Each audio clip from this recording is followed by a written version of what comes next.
that vest alone is worth $2. So here are the results. I did go off script a little bit. Can anyone find the error that I made here? I absolutely devoured it. It's super good. Flips the entire world of Peter Pan on its head. And I was starting to warm up when all of a sudden I heard the sound that nobody wants to hear, which was this lovely rip.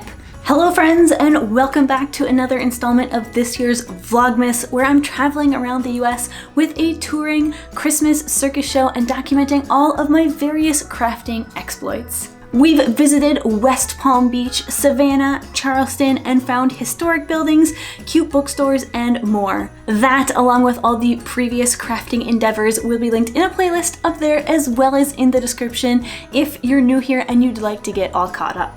Last episode we left off in Detroit, and that's actually where we'll pick up again because we were here for a whopping 3 days, a real treat on this tour where we've been constantly city hopping and so much happened. But I did find when I was editing this vlog that it was feeling a little bit short on crafting content, so first we're going to hop forward into the future for a little thrifting crafting update, and then we'll get back to the normal timeline and the beautiful city of Detroit.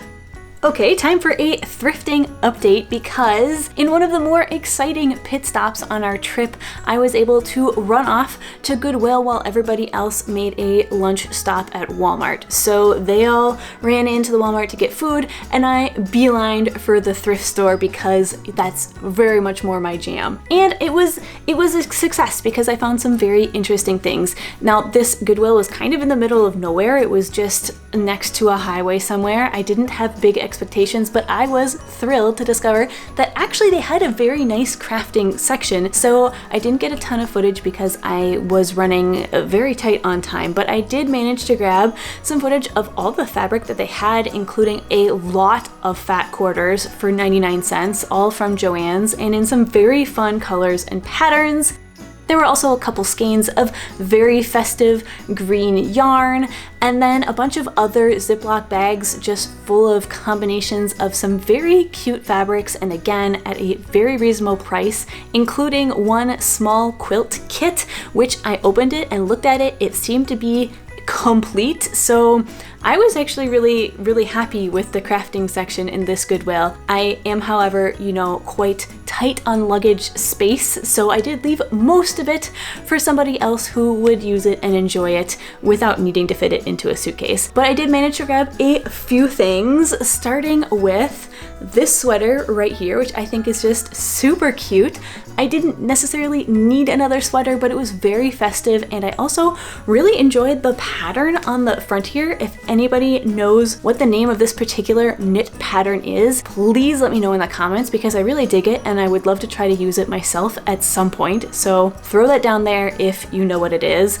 But everything else is crafting related because it's small and cheap and fits very easily in my luggage. So starting off, got a couple of things for the crazy quilt stocking that I did already start on. You'll see that eventually, including some vintage rickrack in a very festive green color and some cute white bows, and they were both 99 cents. Basically all of the crafting supplies that I got were 99 cents, which is such a steal. So there are some very fun little touches, as well as slightly unusual, but a whole range of sequins. Again, 99 cents. But I remember seeing some stitches when I was going through Pinterest and looking at various embroidery designs. I did see some that utilized not just beads but also sequins. So I grabbed this thinking, hey, let's find some creative ways to work this in. They're very festive colors. I think it's gonna be a fun challenge.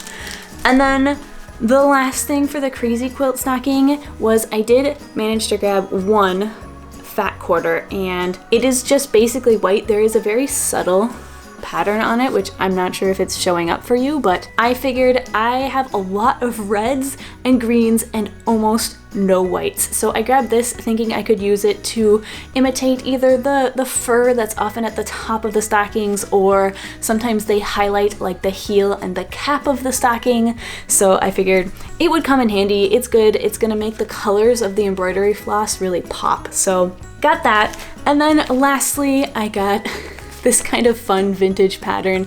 It's from 1980, and I mainly got it because I liked the neckline on that vest right there. The rest of it, not necessarily my style, but for a whopping $1.99, I was like, why not? That vest alone is worth $2. So snatch that one right up. It is from McCall's from 1980, so kind of a fun little thrift store find.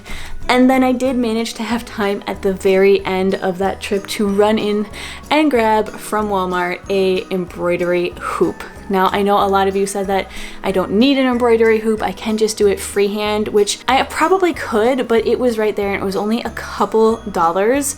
I also want to highlight some of the very creative solutions that some of you came up with, very much on the same level of making do and MacGyvering something. So we have carving out a peanut butter lid and using some zip ties. That was my personal favorite. A couple people suggesting to use safety pins and pinning the work to my jeans. Also very creative. However, I don't have jeans with me and I don't think that would be very comfortable on the bus, which is where I'm going to be doing a lot of this embroidery. And then for a little quick update, I did actually, as soon as I got my hands on this, I did try some chicken scratch. So here are the results. I'm very pleased with them. So first up, we have the traditional white lace pattern. This is basically an exact replica of the blue gingham image that I showed you in the last episode. I did go off script a little bit because I kind of messed up one section. And also I was trying some different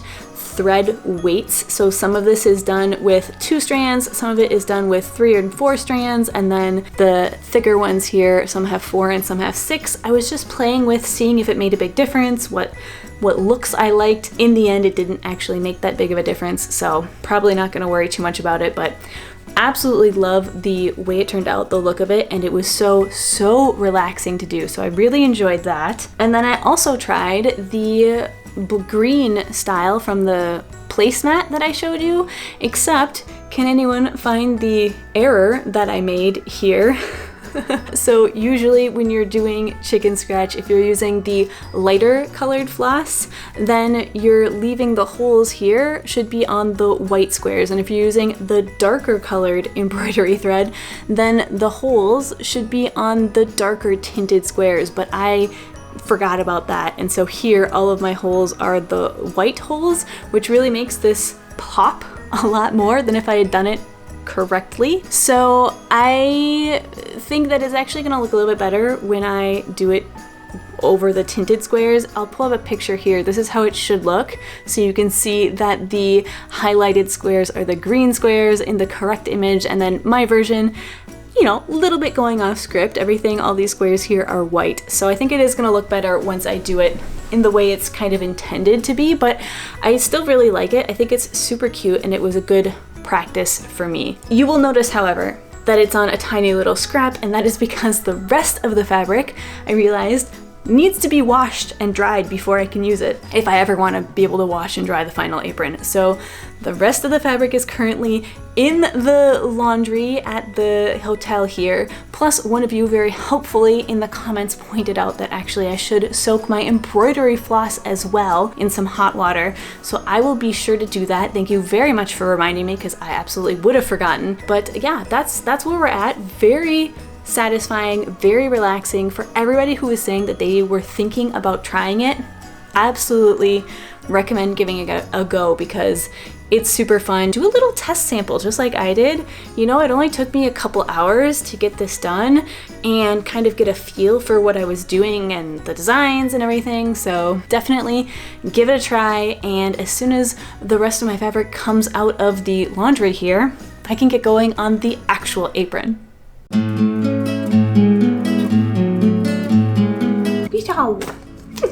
Also, since I'm parked here in my lovely red velvet Captain Hook-esque chair, I thought it would be a great time to give a little update on this book that I picked up back in Savannah at that amazing, cute bookstore. If you haven't seen that, it is in this Vlogmas episode right here. But I finished it. I absolutely devoured it in just a couple days. Also, it helps that we had some long transport days, and I am a fast reader, but it's not that thick of a book, so very manageable read. and it was promised to be a dark reimagining of what happened to Captain Hook after Neverland, and it is exactly that. The quote on the cover says, "What Wise does with the Peter Pan mythos is nothing short of astonishing," and I absolutely have to agree. I was a bit skeptical when I picked it up because, if you will remember, I was in a bit of a rush, had to choose a book in a bookstore from a variety of amazing looking books in about 10 minutes, came away with this, and it absolutely did not disappoint. I was quite literally hooked from the very start. I do love the Peter Pan realm and world, and I found that this book takes all of the classic tropes but reworks them within the new framework of the like dark twist that's in here for this retelling, and it was stunning. If you're looking for a very cheerful holiday read, this is not the one to do it. It is, like I said, a bit dark. It explores themes of grief and survivor's guilt, but it's also just so magical and so intriguing. There were so many aspects to it that I didn't anticipate. It was so much more than I was expecting, and it was absolutely just so thrilling. I really couldn't put it down. It's super good, flips the entire world of Peter Pan on its head, kind of sets up Peter Pan actually as the villain and manipulating the world around him and everyone else in the world. Wendy, the Lost Boys, and even Captain Hook become his victims, sort of. But then it also ties it into real life. Well, it's not actually, like, there is still magic in this, but it brings it back to present-ish day London just after the First World War, right before the Second War breaks out. Also, another fun fact that I didn't discover until I had to look something up about the book just now, but the author, Alison Campbell Wise, is in fact a Canadian. So if you out there are Canadian yourself and you would like to support Canadian creators and authors, again, just another strong recommendation for this book right here. And also, probably, most likely, the first one in the series, Wendy Darling, although obviously I can't give a personal recommendation on that one just yet, although you can be sure that I'm gonna have my eyes out for another cute little local bookstore where I can try and purchase the first one in the series.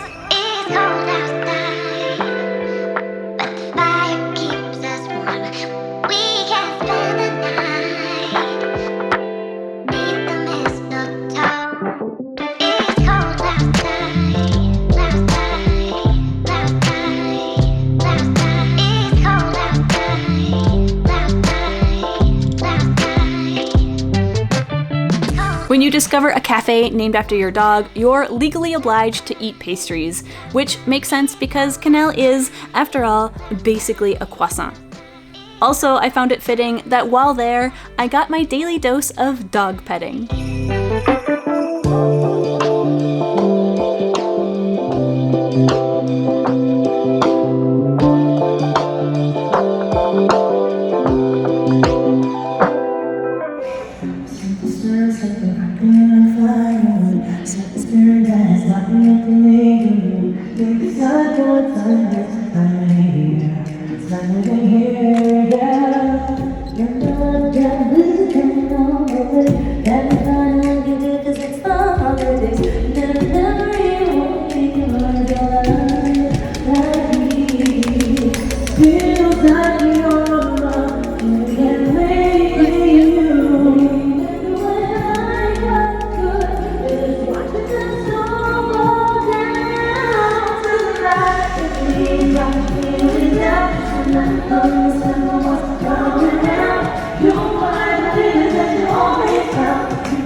Fast losing the light from this window here, but that show was absolutely wild and I just had to record it before the amazingness of it slipped my mind. So here's what happened. As y'all know, we had 3 shows yesterday and it was a long day. Today we had only 1 show and everybody was feeling pretty tired, a little bit rough around the edges, kind of beat up and sore. But nonetheless, the first half of the show seemed to go pretty well.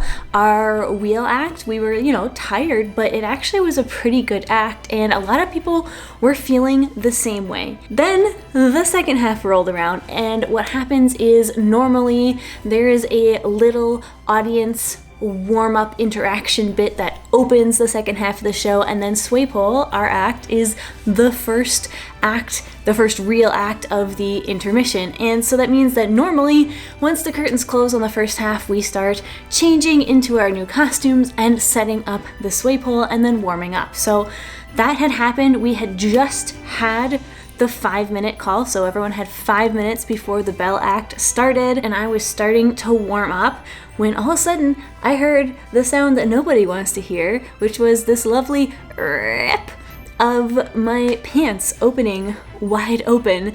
And sure enough, I had torn a massive hole in the bum of my pants, and there was definitely part of my cheek hanging out. It was a moment. Fortunately, wardrobe was actually already on stage. She was right next to me when it happened, so I turned to her and I was like, Sequoia, what are we gonna do? Panic. We had literally 5 minutes, and then we had the audience interaction bit. So she had to actually cue Ben to go out for their audience interaction moment, and then she could come downstairs and help me. It was tight, so I ran down ahead of her, I took off my pants, and I started digging through all of the Lycra scraps that they have on tour, because of course that's all they have, is they have Lycra, but that was fine. It was gonna work for a short-term patch. Really just needed absolute emergency repair at this point. So I found some sort of light gray, white, sparkly stuff, and I had it all ready for her when she came downstairs. We cut it to size. I helped her pin it onto the underside of the pants.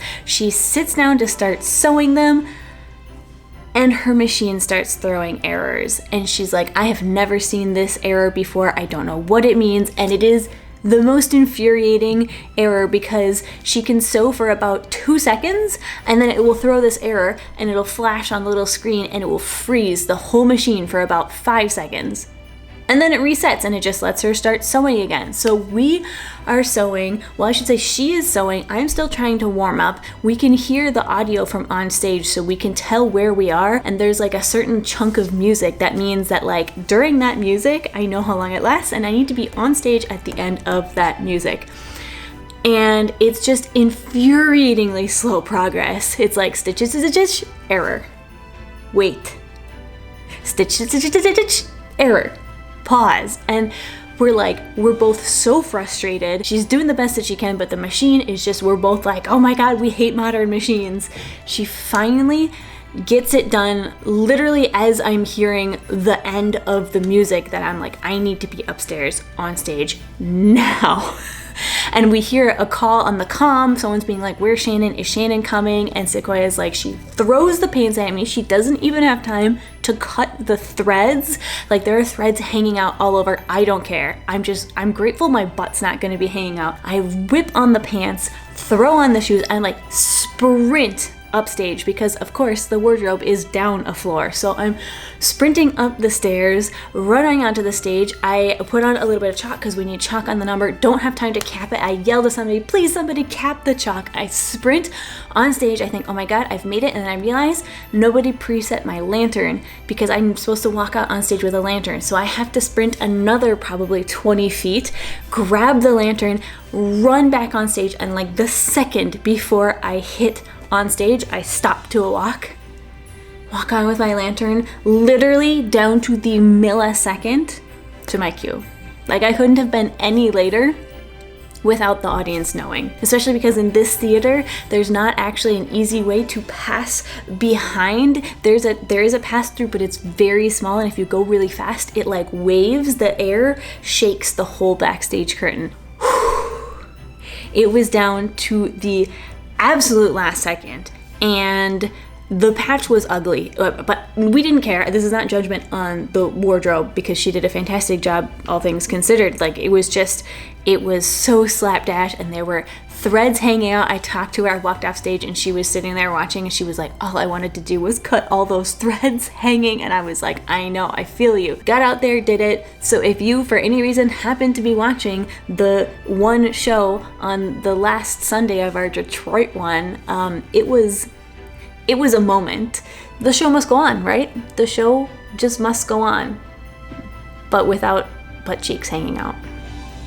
The game plan now is I actually have some fabric with me from Phil's pants, because I usually travel around with some fabric from both of our pants in case of patches, but for some reason I can't find the fabric from my pants, so we're gonna use the fabric from his pants to do a much better looking, longer lasting repair for the next show. And then I think I'm just gonna have to keep my eye out for some fabric to make a new pair of pants. I had already planned to make a new pair of pants, I just wanted to do it not on tour, but turns out maybe I'm gonna need to be doing it on tour. So that was what happened. It was a wild ride. The rest of the show went really well. After that, everything was fine, but it was a moment. So anyway, that's it for me for this one. Thank you so much for watching. Be sure to tune in next time to see where all the knitting is going. Am I gonna have to sew some pants? I am definitely gonna be searching for some fabric stores. Also, am I gonna be able to find the original book by that author so I can read part 1 now that I've read part 2? It's gonna be fun. So join me for that. Thank you so much for watching, and I'll catch you in the next video. Bye.